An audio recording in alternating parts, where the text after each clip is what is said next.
Hi, my name's Dane Richardson. Thanks for joining us today. I'm joined today also by Frank Piliero Jr., co-owner and COO of East Coast Warehouse and Fulfillment. And I'm really excited about the conversation we're about to have. For the next 30 minutes or so, we're going to discuss the ins and outs of successful partnerships between e-commerce sellers and their 3PL providers and different fulfillment centers. East Coast Warehouse and Fulfillment is located in Exton, Pennsylvania. I should mention that. And while the name of the company is East Coast Warehouse and Fulfillment, they do service clients nationwide in a multitude of different industries, and they specialize in e-commerce fulfillment for small, medium, and even some large enterprise organizations. Recently, Frank and his team published a short ebook. It's titled 10 E-commerce Business Killers and How to Avoid Them. And I had a chance to read it and come across it, and I thought it was really interesting. So I invited Frank to participate in this interview today. So Frank, thanks for taking some time to discuss this subject with me today. I appreciate you thanks for having some me. time with me. Yeah, I'm looking forward to it. Thank you. good. Well, listen, I wanted to start with, it seems to me that this is a subject that's wildly under-discussed. People just don't talk about this from the perspective of a 3PL executive like yourself. There's a tremendous amount of information out there about how to build an e-commerce business, whether it's, on Amazon or Shopify or any of the number of different, WooCommerce, whatever it is. But most of that, if not all of that, is focused on product selection and marketing and promotion and social media platforms and how to advertise and sell and build funnels. And, the list just goes on. So while I was preparing for our talk today, one of the things I found was that there's very little information out there, if any, about how to plan for a successful relationship with a 3PL company like yours. And even less information on the differences between a good fulfillment partner and a bad one. How to tell the difference, what questions to ask, and that's a long list too. So if we can, what I'd like to start with is by asking you just to talk a little bit about the genesis of East Coast Warehouse and Fulfillment, how you got started in the e-commerce fulfillment space, and just a few of the industries maybe that are represented in your client base, and then to talk a little bit about kind of, what you see moving forward and some of the things that are changing and what you've done organizationally, and I'm guessing that those are all going to be things that are in that ebook that you purchased. So yeah, if you could go ahead and just kind of give us a little background. Absolutely, Dane, and thank you again for having me. I appreciate it. So East Coast Warehouse and Fulfillment is a family-owned business. We opened in 2003, as you said, in Exton, Pennsylvania. We're about 45 minutes outside of Philadelphia, and we started in mostly the storage space. There wasn't a huge amount of e-commerce fulfillment back in the early 2000s.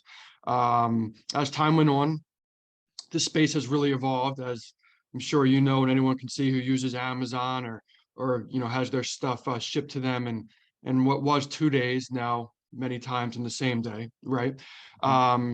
Started as a really a small niche family business, and we focused on a certain clientele. And as we grew, we really branched out and looked for some other opportunities. In those opportunities, we found there was really a variety of customers across the country and across the world that could use our services. People in the Midwest, on the West Coast. We even had some customers approach us from Great Britain, Ireland, looking to break into the United States. One of the confusing things I think about our name is many people think that we might only serve the East Coast of the United States. That's not the case. We serve the entire country, the entire world.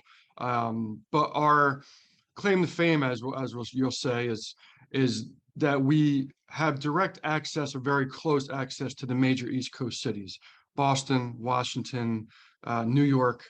Our transit times are very fast when shipping from East Coast Warehouse and Fulfillment to those cities. So we're able to save customers time and money when shipping there. Throughout the past 4 or 5 years, the industry has seen a lot of changes. I think before COVID, Amazon had a huge hand in that with customer demand and shipping speeds, as I had mentioned, and people wanting things immediately, right? And then COVID happened, and supply lines got backed up, and a lot of people got laid off work. and people were looking for new ways to bring in revenue to support their families with maybe their business wasn't deemed essential and they weren't getting a paycheck. So they Right, started a home business, right? right. And that's where they looked for businesses like ours to take off the operations for them. And that's kind of when many fulfillment centers like ours really took off. We brought on a lot of clients during the COVID the pandemic, people who had started businesses and were looking to. Some people were shipping hundreds and thousands of orders a week out of their house, looking to basically, Frank, I want to get this off my hands. I want to concentrate on growing the business. Please help me do this. So we take them in, we manage their inventory. We have a full robust online platform where they can view all of their inventory, their orders going out, tracking, reports showing which are the fast movers, which are the slow movers. And as as as terrible as COVID was, I have to say it in some ways it did grow our industry, our business. Sure, sure. And thankfully, now that we're a couple years working out of it, there's a light at the end of the tunnel, and the supply chain seem to be getting back to normal. So it So seems I'm going like to go the out on, yeah, thanks for that. I'm going to go out on a cour- limb and say, well, I'm going to ask, I don't know this, but I'll ask. In times like that, when you see an influx of new businesses into a sure. space, Mhm. a space you had already occupied going back, now you've got people who see an opportunity, they want to go out and lease, 30,000 square feet of, warehouse space and hang a shingle on the door, and they're in the fulfillment business. So is that kind of what led you to, say, hey, there's a lot of like weird, bad stuff going on out there because there were so many people with no experience and they're taking in these e-commerce businesses. And I'm guessing that's what led you to these 10 business killers, to just let people know that, hey, these are some of the questions you need to know about. Here's what you need to ask. And I want to get into that. I know we've only got about 30 minutes of your time today, and I really appreciate that. And so I know you're busy, but I know we can't talk about all 10, but I want to follow up with a question kind of burning on my mind right now. It's, what I guess that's what made you decide to put out all this information. I mean, you're a fulfillment house, you're not an e-commerce seller. So was that what made you decide that you needed to write and publish this information and make it available to anybody who wants it? Yes, that's exactly what made me want to put this book out, Dane. We were Yeah. um, confronted with, I can't even tell you how many horror stories that we learned, not only in COVID, but even in the years since. So many small businesses started in COVID, and they went to various fulfillment centers, and many had truly horrific experiences. Some of these businesses are not even, unfortunately, running now. I had some friends in the industry who told me some horror stories, who I ended up bringing on under our wing. And I just thought it was important to get this information out there to help Sure, whoever I could. sure. It can be overwhelming and daunting when searching for a fulfillment house. I mean, you can Google it, and you're going to be confronted with hundreds of options. I mean, it's overwhelming how many different 3PLs are out there, but there's some things you really need to look for. And that's why I wanted to put this book out there to hopefully guide some people in the right direction and steer them away from making some of the mistakes that I learned were happening in the past Yeah. several years.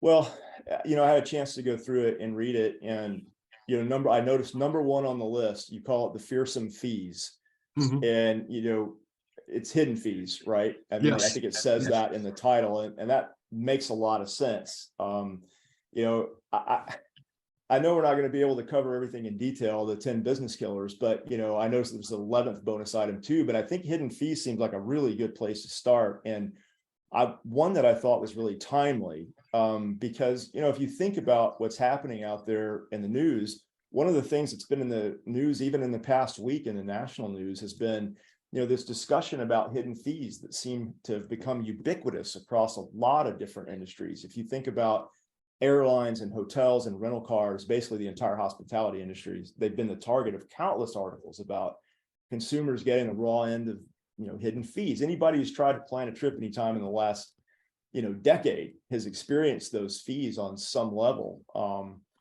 in your business though, using your term, by the way, you suggest it can be and often is a real business killer. So, can you talk about that, like the types of hidden fees and what you guys are doing? Since it's the number one item in your book, I'm Sure. guessing it's safe to say that that's the complaint. That's the number one thing you see when you talk with people who are trying to figure out and solve problems with their fulfillment partners. Absolutely, Dane. And that is definitely the number one business killer and the number one problem I am most faced with when meeting both new people who are not familiar with the industry. They want to know exactly what they're going to be charged, unfamiliar with how fulfillment houses work and what Sure. their bill is going to look like. And also people with other 3PLs currently who are receiving invoices every month that are not what they agreed to. There's a number Right. of fees in there that they don't feel were in their original proposal, in the original quote, and they're confused. They don't understand basically, what they're paying for. Sure. So many times as people come to me and I'll advise them on how I would proceed with their current 3PL, and I'll help them if I can. Or if they haven't gone to someone yet, I'm more than happy to teach them how we do things, how we bill. We have a no hidden fee guarantee, where basically if you are billed by us and you find a hidden fee on there, we'll give you that previous month for free. I mean, we find it Wow. very it's very important to us that our customer is comfortable with Yeah. our services and what they're paying for. No one wants to feel ripped off. No one wants to feel like they're paying for something that they're not getting. And when I was confronted with stories from many clients and prospects of some of the hidden fees they were getting, it was really concerning, just to put it plainly. I'll give you one example real quick. Yeah, I had please. one I was going to customer. ask. Yeah. Sure, sure. I had one prospect there, who eventually came on to be a customer, who was going with a 3PL who had great shipping rates. And one of the requirements was you had to ship under their account. So with this new 3PL, they were going to ship through this 3PL. And many of the clients that we bring on, some of them have established relationships with a FedEx or a UPS, and they want to keep them, which we promote. But some 3PLs will not allow that. They want you to ship under their account, right? Okay. And they sell this as what So then we I, have. I don't want to interrupt you. I just want to stop right Sure. there and say one of the things that you're saying you should not do, or you should, not just walk away, but run away from a 3PL who won't let you maintain relationships that you've already established when it comes to shipping.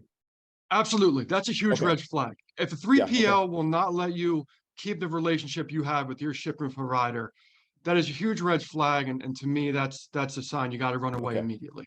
Great. Um, and that's kind of some of the stories I was being told, throughout the past several years, which led me to diving into this further. Why are people Yeah. being told they can't keep their current relationships?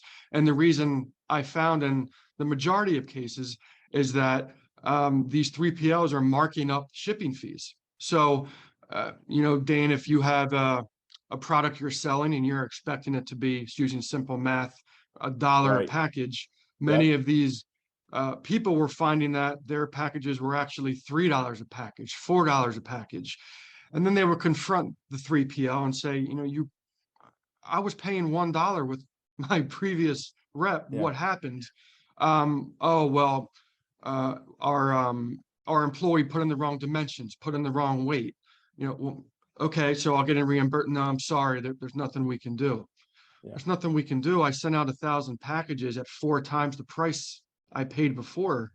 Well, sir, if you don't pay this, we can't ship out any more product until this invoice is fully paid. So not only are people getting hit with these huge bills, warehouses are essentially shutting down their business until they pay the invoice in full. And that's when a lot of people have come to me saying, I feel handcuffed. What should I do? Should I pay the bill just to get my product Yeah. moving, just to get it out? And that's where I've tried to help some people navigate through some of the tough waters. A lot of it Okay. goes into looking to the agreements that you sign with many 3PLs and really being diligent and careful about exactly what fees you're agreeing on before you sign that agreement. Make sure Okay. everything is in the document. and that there's no fine print authorizing the use of fees that are not listed in the agreement. Okay. Well, that makes a lot of sense. I mean, that's kind of the same thing as, there's an airline, out there that Yellow Planes, and I had the unfortunate experience of booking a trip on them a couple of years ago because it was so cheap. I thought, well, gosh, for $180 round trip, I can't beat it when everything else is, 280 or 300 or 320. And then, come to find out, yeah, that's the base rate, but then you got to charge that you got to pay $50 to pick your seat out. You got to pay $50 for your first bag. And then you got to even pay $25 for a carry-on. And by the time it's all said and done, you're sitting on a park bench basically for 3 hours, and you could have paid the same amount and flown with one of the more known carriers. So it Yep. sounds like, a lot of the same thing. Well, you know, that's interesting, but I've got to think that the next one that we would want to talk about, and I picked out three. I know we can't get through all of them, but that's kind of a nice sort of continuing, segue into the one you call inventory quicksand. So it was one of the other subjects that caught my attention because, in your ebook, you define the problem or quicksand as stockouts and overstocking, and suggested it can be one of the number one causes of lost sales and, increased carrying cost, operational inefficiencies. And I'm sure there's a lot more. Can you talk a little bit about that and what you're seeing out there in the 3PL world, and why, these small to medium-sized businesses are finding themselves struggling so much with this issue? Absolutely, sure. So what I've been finding pretty much the last several years specifically is, because there's been such a new influx of small businesses who have joined the e-commerce world, is many of them are unsure how to proceed with inventory management. And what I mean by inventory management is, how much should I order? What are my fast movers? What are my slow movers?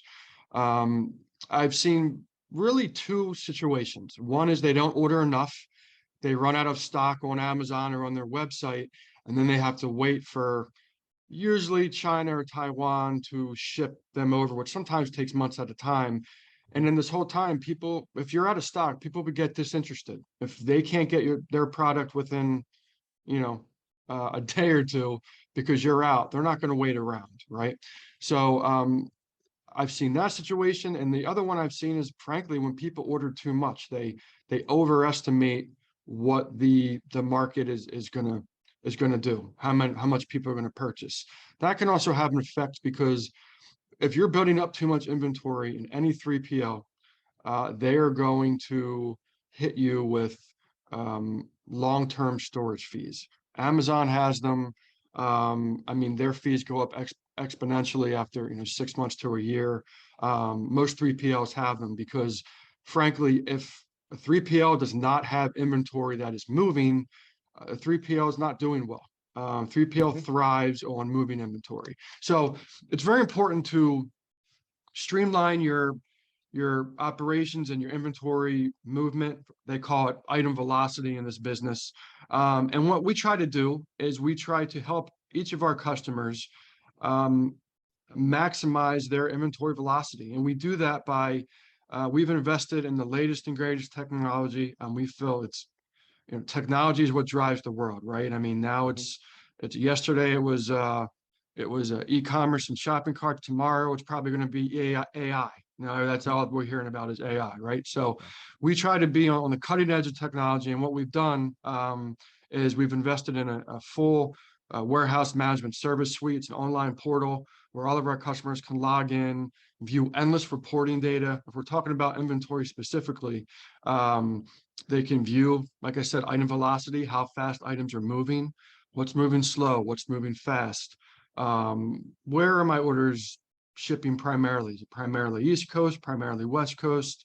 And this data, we feel, really helps them make informed decisions about what to order, how much to order, and how to proceed with scaling their business. And we find if we work with customers based on what we've seen with other businesses and using historical data, it can be a very powerful tool and to help them grow their business smartly and efficiently and not overspend. So if you're new to the e-commerce world business, if you're thinking about leaving your day job and starting your own business as an entrepreneur, or maybe even if you're already in it, one of the things when it comes to, the inventory piece is that if you're searching for a partner, a fulfillment partner, you should really be asking them about what type of inventory management system do they have? How Yes. detailed is it? What kind of reporting is available to them? All of those things. And it sounds like you really, should be looking for somebody who partners with you and cares as much about the movement of that inventory as you do as the e-commerce owner, Yes. because it's also a benefit to them. They should want to see product coming in and going out, and how do they help you? So is it fair to say then that really through some of the data that you have, that you aggregate and then provide back to your clients, to your partners, that you work with them to help them with the forecasting and things like that through the data that you provide them? Absolutely, 100%. And there's many different ways that you can run an e-commerce business. Some people have a really good grasp on it. They feel great about how they're handling their inventory, and they don't th- they feel they don't need Yeah. the input. But there's some who come to us and say, I'm fairly new to this. I Yeah. need some direction. I don't want to order too much. I don't want to order too little. And Right. that's where we try to help guide them in the right direction. Many 3PLs will just say, that's on you to figure out. You look at your reporting and use your own tools to Right. guide you in the right direction. We have all the Sure. tools available um, to help our customers make informed decisions. And it's also very important when people are looking for 3PLs, as you alluded to, that the people they're working with have these tools. Do they have the reporting tools? Do they have the order tools to be able to view data that's going to allow them to make informed decisions in the future? Not all do, and it's not very friendly. Even if they have it Sure. available, many people can't really figure out, what they're working with or how to do it. So we find that that was a very important decision in investing in our technology, that it's user friendly. We feel anyone Sure. can use it. And our customers have been very happy with it. It was it was definitely the best investment I feel we've made in this company so far. It's great. So I think the next subject is one that, I've heard you talk about, and I read a little bit about with you. And I suppose it kind of goes hand in hand with the inventory piece, because there's the inventory management, but then there's the actual delivery component. And I've heard you say, delays and detours Mhm. is, I think, is the phrase. And talk a little bit about that. And I've heard you talk about how it's such an important piece, and it can really destroy, uh, again, use your term, it's a business killer. If your partner in the fulfillment component is plagued by delays and detours, it's probably because they don't have good systems in the first place. And it's one of the things that, somebody should be asking about. So could you also talk a little bit about, what you mean, and kind of how that impacts the clients, the e-commerce owners, delays and detours? Yeah, absolutely. And delays and detours is an enormous business killer. And as we go through this list, it's hard to it's making me rethink which one should be one. Every time you bring one up, I think, man, maybe that one should be number one. But Yeah. delays and detours is a business killer because, let's face it, Amazon set a new benchmark when they came out. Everyone wanted things in 2 days, right? Then now it's become basically same day or overnight or same day, right? Yeah. People don't want to wait for their products to be delivered to them. There's no more waiting. In the old days, it was, maybe a week before I got my package. Now they want it immediately. Every 3PL has what's called a SLA, service level agreement. They're going to ship your orders out by a certain time. Dane, if you had a product you were selling, our SLA with all our customers is 11 a.m. So I would say to you, Dane, any orders that come in today, we would get out by 11 a.m. If it's an express or overnight order, the cutoff is 1 p.m. So as long as it's in before 1 p.m., we ensure that we have it out the same day, right? What I found throughout the past several years, again, through people coming to us or friends, were companies far exceeding the LSA. I'm sorry, the SLA. Yeah. Going past it a day, 2 days, 3 days, a week. And Wow. these people, why are my orders not shipping? And what is the delay? What's going on? And in many instances, orders were never shipped at all. And Okay. I mean, let's face it, if orders are not being shipped, you're not only losing the purchase, you're not only losing the sale, you're losing brand credibility. And it got to a point with many of these people where, especially during the fourth quarter, the holidays, the busiest time of the year, where people just lost thousands of sales, and the 3PL never got them out, and people unfortunately went out of business. And that's a crucial component when choosing a 3PL, is do they have the Okay. bandwidth and the capacity to get your orders out on time? And that's something that, among the many other things that we've talked about in this ebook, that we take very seriously. We actually have an audit that our entire team looks at every day at the end of the day to ensure there are no outstanding orders, that no orders got through the cracks, that there's nothing that would delay an order and violate the terms of our SLA. So If that's our another customers, question that somebody should ask is, do you have some sort yes, of an audit process yes. yeah, okay.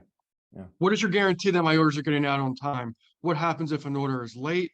What are you going to do to ensure that my orders are going out on time? Do you have procedures in place? Do you have systems in place to check at the end of the day to ensure nothing is late?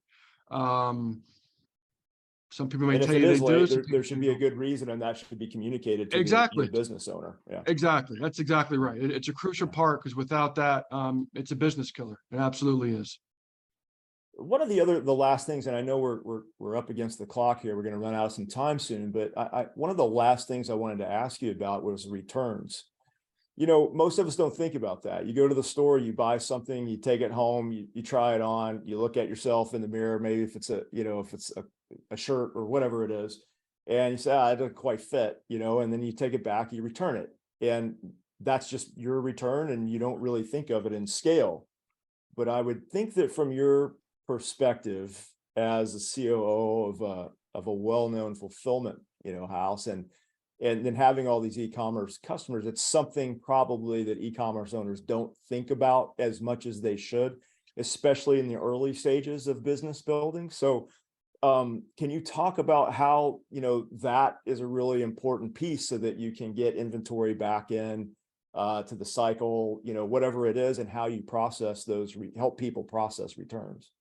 Absolutely. Returns is something that I feel many prospects and some customers don't put enough emphasis or focus on. Again, Amazon set a new benchmark with returns, right? If someone doesn't like it, and frankly, with Amazon, if someone wears it for several days and decides they don't want it and sends it back, Amazon will accept it, which has forced many small businesses to, in some cases, adapt their return policy also, because there's new expectations out there, right? Right. We find that there's a huge resellability of returns.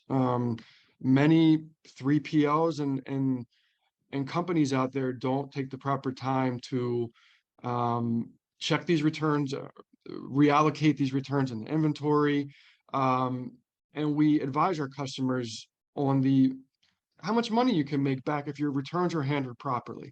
Returns is something that we watch very closely. We have certain areas designated for every customer. When those returns come in, we contact our customer with the how the return looks, if it's usable, if it's Yeah. resellable, where it Yeah. came from, so they can track who sent it back and why.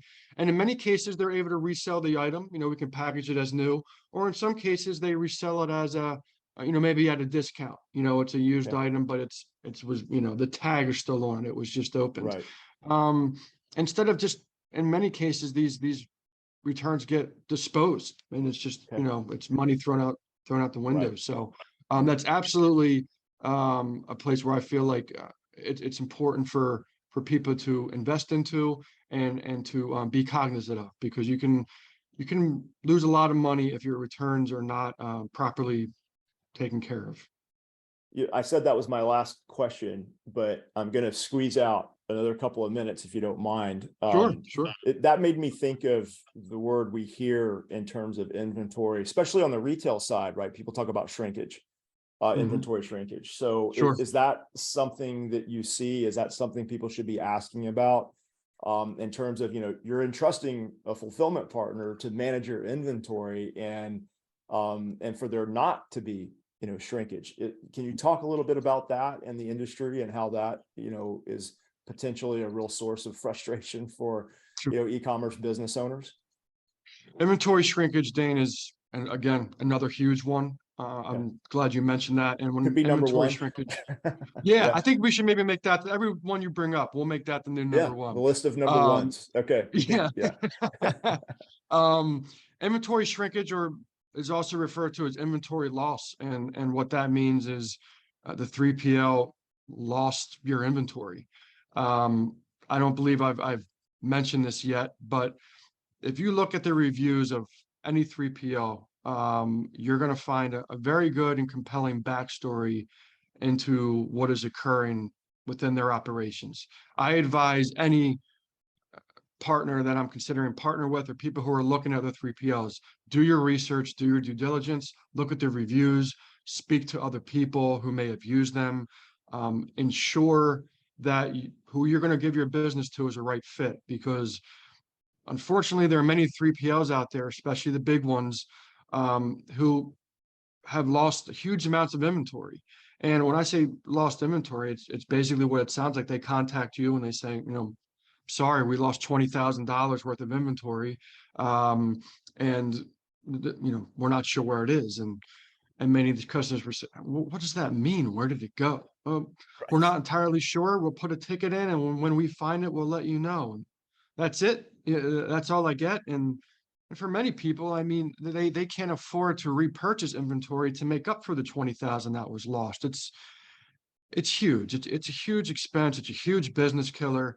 And it's why you have to really be careful of who you choose to partner with, because it's one of the many ways that it can really kill your business. If a 3PL loses inventory, and again, you'll see it in the research you do yourself, it can absolutely, it can really hurt your business. And I think that And I goes guess without that kind of saying. brings us full circle back to the conversation about inventory quicksand and the Yes, technology that you yes, it need to does. ask about, because inventory gets checked in, gets entered into the system. Client, the e-commerce business owner, can see that it's been checked into the system. They ordered 1,000, of one SKU, 1,000 of another SKU. It got checked in. It's all there. It's all accounted for. And from the very get-go, you're eliminating some of those potential business killers again. Yeah. Receiving transparency is huge. And Okay. what I mean by that is having a clear line of communication with the customer as to what's being received, if there's Right. any inconsistencies from what we were Sure. supposed to receive versus we did receive. We find that a lot. In our business, we require what's called an ASN, an advanced shipping notification, which provides a list, and this is all done through our online portal, provides a list or a guide for us to basically check, what has been received and to ensure the accurate quantities are received. And it can all be viewed in real time. So it will show you, Dane, again, using you as an example, if you were shipping us product, it will say, product A, we received 1,000 of 1,000. Product B, we only received 900 of 1,000. Okay. Why is that? Was there a So then mistake? they know they can go back to the manufacturer, distributor, whoever it is they ordered it from, and Exactly. say, yeah, Exactly. okay, And good. that's another way people can save money. I mean, many Yeah. times when you're dealing with other countries, they may not have the quality control that you're used to. And Mhm. their volume is so big over there, that they're Yeah. just shipping Right. things out and they're not always checking the counts. And that's where we come in. Our motto is to catch the mistake before it hits the inventory. That way the count is accurate when it hits our inventory. And if there's a problem, our customer knows beforehand and they can recoup, anything. In many cases, they paid for 1,000 of these items. They're only getting 900. They should have the opportunity to get a refund from the manufacturer for the 100 they didn't get.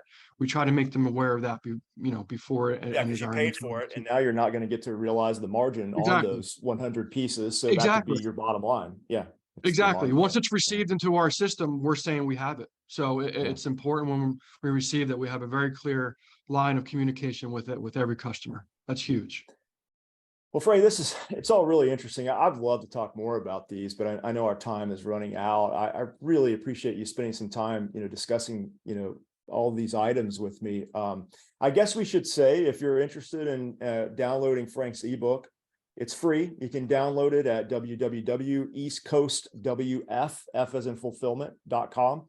It's www.eastcoastwf.com. And if you have questions about your current e-commerce fulfillment situation, you can request a free consultation. I'm sure they're at the website. And Frank, I would imagine, based on what I know about you and your team there, you guys are happy to have just a call, just a conversation about, hey, this is what's happening with my current partner. This is what's happening in my business. You know, what can I do to fix this? You guys are more than welcome to have those calls with people. Absolutely. And I have numerous just informational calls with people who are maybe not even looking in our area, because Mhm. I like for people to understand what they should be wary of. And one thing I'll just say, if there's one thing that anyone could take from this video, is if someone is offering you a deal that's too good to be true, it usually is. And someone's telling Yes. you it's going to be $1 an order and free receiving, while they're making the money somewhere else, usually on the Right. shipping end. And Yeah. just be wary if that is the offer. Okay. Well, again, thanks, Frank. Thanks everyone who has tuned in to listen, and I appreciate it. Everybody, have a great day. Thank you, Dane. All right. All right, good. Awesome.